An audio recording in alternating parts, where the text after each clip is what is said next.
दोस्तों स्वागत है आप सभी का एक बार फिर से आपके अपने YouTube चैनल कॉम्पिटिटिव फंडा पर। तो दोस्तों उत्तर प्रदेश दरोगा भर्ती के लिए एक और नई वीडियो के साथ मैं आप सभी के सामने हाजिर हूं। दोस्तों जीके फटाफट टेस्ट के ये पार्ट 6 वीडियो है और आप सभी ने हमारी पुरानी जो 5 वीडियो थी उनको बहुत ही ज़्यादा पसंद किया और उस पर बहुत अच्छा रिस्पॉन्स आ रहा है। आप लोग इंटरेस्ट ले रहे हैं और जो भी मैं प्रश्न कराता हूं उनके जो भी आपका स्कोर होता है आप हमें वीडियो में शेयर करके ज़रूर बताते हैं। तो उसी के चलते मैं आज एक और नई वीडियो का बनाने वाला हूं। दोस्तों आपको करना क्या है, हमेशा की तरह हमारे वीडियोस को देखना है। जो 10 मिनट के अंदर मैं 25 प्रश्न आपको दिखाने वाला हूं वो सारे आपको खुद से ट्राई करते चलना है, साथ ही साथ मेरे बताए हुए आंसर्स से मैच कराना है और फिर अपना स्कोर हमें कमेंट करना है। उसके बाद वीडियो के आखिर में मैं आपसे एक प्रश्न पूछूंगा जिसका आंसर आप हमें कमेंट बॉक्स में कमेंट करके बताएंगे। फिर उसका जो सही आंसर विकल्प जो भी सही होगा वो मैं अगली वीडियो में बता दूंगा। तो आपको बस हमेशा की तरह यही करना है। साथ ही साथ आप हमारे जितने भी सोशल हैंडल्स हैं उनसे जुड़ जाइए, उन सभी का आपको लिंक मिल जाएगा। हमारा फेसबुक पेज है यूपीएसआई को लेकर, उसका भी, और हमारा जो एक ग्रुप है फेसबुक पर उससे जुड़ जाइए, वहाँ पर बहुत सारी इंपॉर्टेंट जो जानकारी होती है मैं शेयर करता रहता हूँ। टेलीग्राम से जुड़ जाइए, इससे होगा क्या, जो भी जानकारी होगी आपसे मिस नहीं होगी।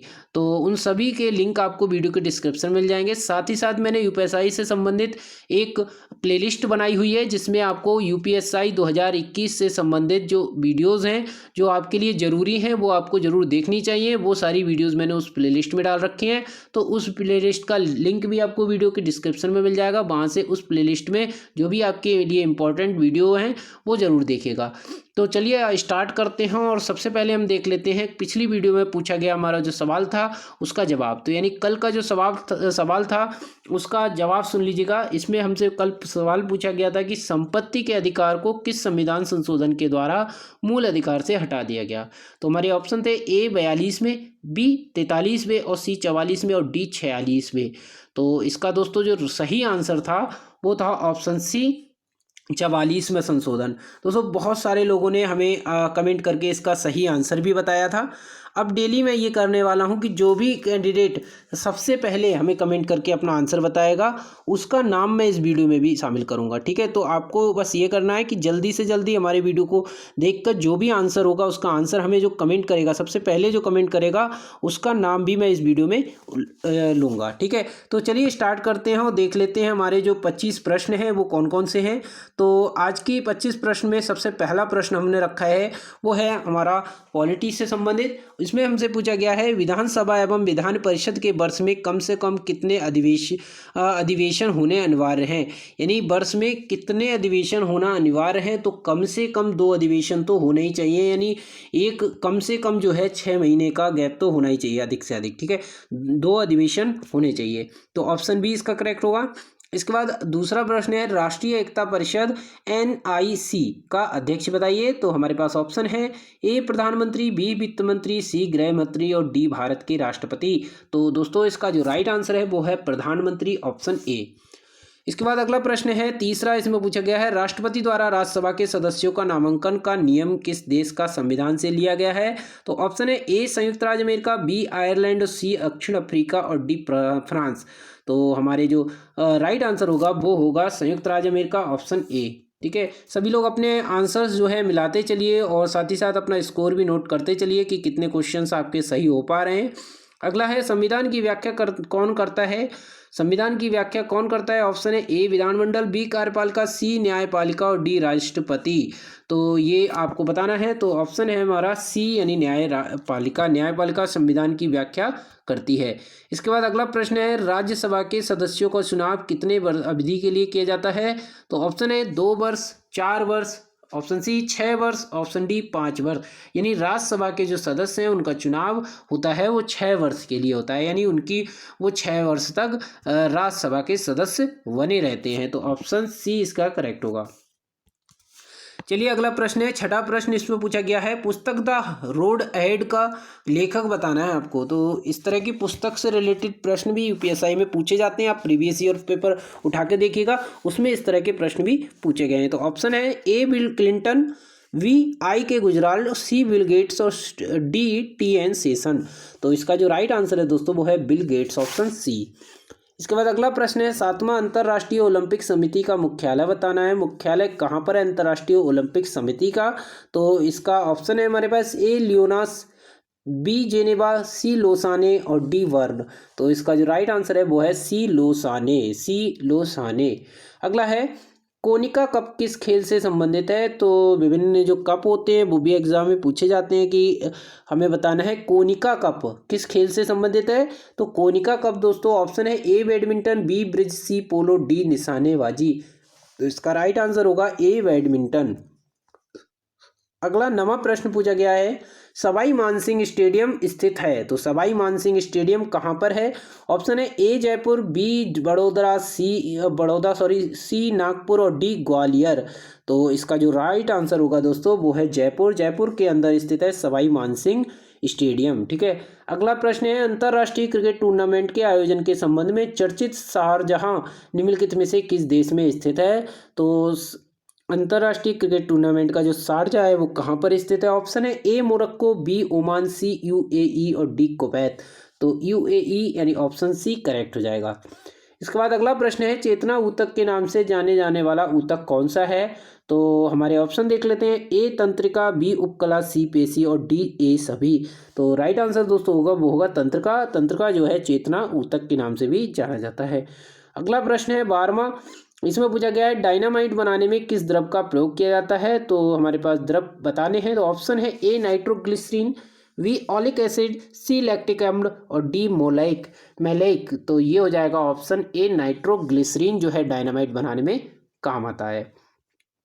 चलिए दोस्तों 13वां प्रश्न देख लेते हैं। इसमें पूछा गया है, ये साइंस से रिलेटेड है। इसमें पूछा गया है, समसूत्री विभाजन के फलस्वरूप कितनी संतति कोशिकाओं का निर्माण होता है? तो इसमें ऑप्शन है ए 2, बी सी 4, सी 6 और डी 8। तो ऑप्शन सही हो जाएगा वो हो जाएगा 2। ठीक है, ऑप्शन ए करेक्ट।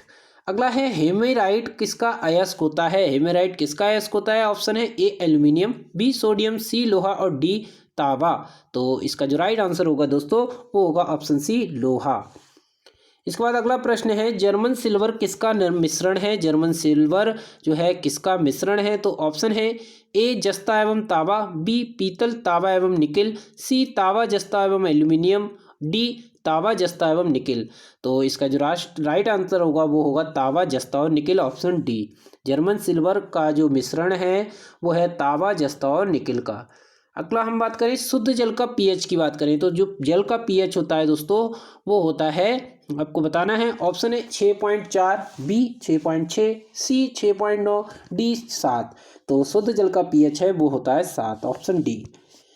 इसके बाद अगला प्रश्न है, निम्नलिखित में से किस धातु को वायु में छोड़ देने पर उसका संक्षारण नहीं होता? कौन सी ऐसी धातु है? तो हमारे पास ऑप्शन है ए लोहा, बी तांबा, सी सोना और डी चांदी। तो इसके राइट आंसर आपको बताना है। तो राइट आंसर होगा वो होगा सोना, यानी सोना को अगर हम ऐसे ही वायु में छोड़ दें तो उसका संक्षारण नहीं होता, कोरोजन नहीं होता और बाकी जो है सभी गलने लगते हैं। लोहा है, तांबा है, चांदी है, ये सारे वायु में नमी के कारण गलने लगते हैं। अगला है, 1.5 मीटर लंबे व्यक्ति को अपना पूर्ण प्रतिबिंब देखने के लिए आवश्यक दर्पण की न्यूनतम लंबाई कितनी होनी चाहिए? तो जितना आदमी की लंबाई होती है उसकी लंबाई से आधा दर्पण की ज़रूरत होती है। मतलब अगर उसकी लंबाई 1.5 मीटर है तो उसको जो दर्पण की ज़रूरत होगी वो होगी 1.5 को अगर हम आधा कर दें तो ये हो जाएगा हमारा 0.75, यानी इसका जो राइट आंसर हो जाएगा दोस्तों वो हो जाएगा ऑप्शन बी।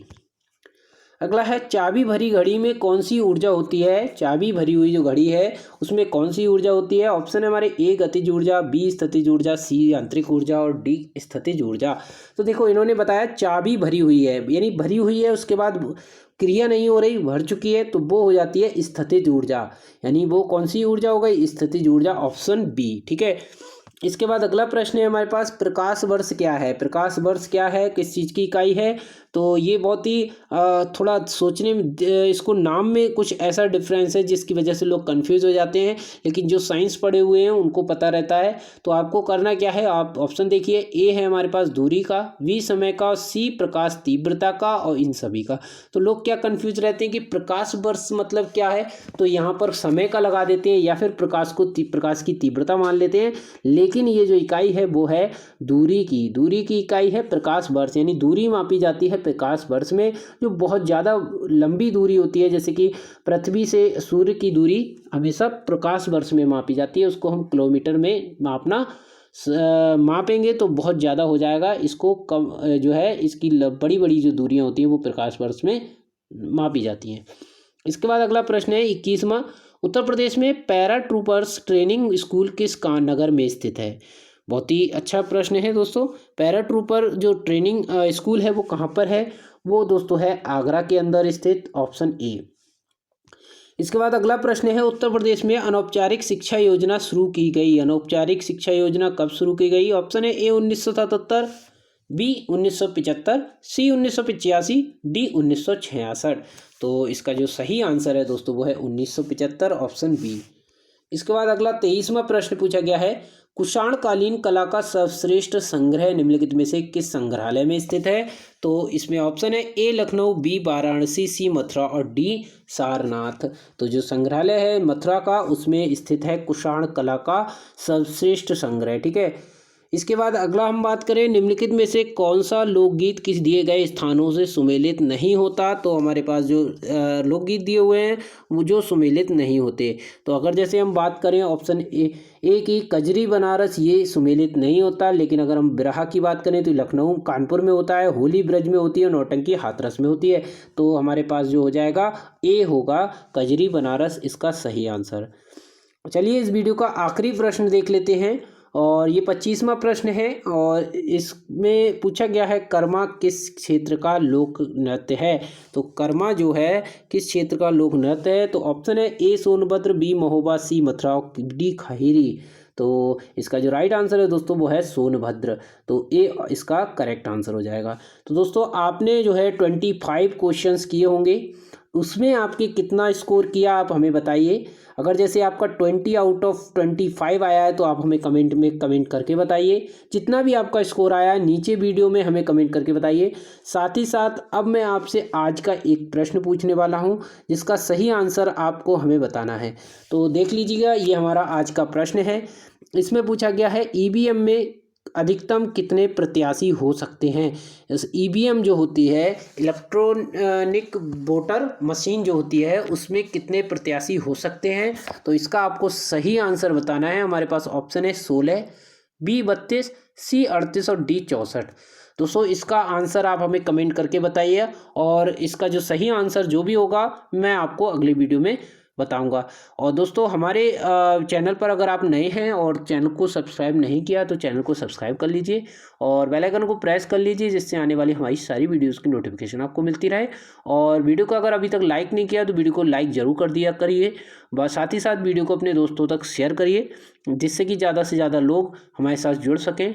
और हमारे सारे सोशल हैंडल्स को ज्वाइन कर लीजिए, उनका लिंक भी आपको वीडियो को डिस्क्रिप्शन में मिल जाएगा। इससे पुरानी वीडियोस भी आपने अगर नहीं देखी है तो वो सारी वीडियोस भी हमारे नीचे दिए हुए प्लेलिस्ट में मिल जाएंगी। तो तब तक के लिए दोस्तों थैंक यू, जय हिंद।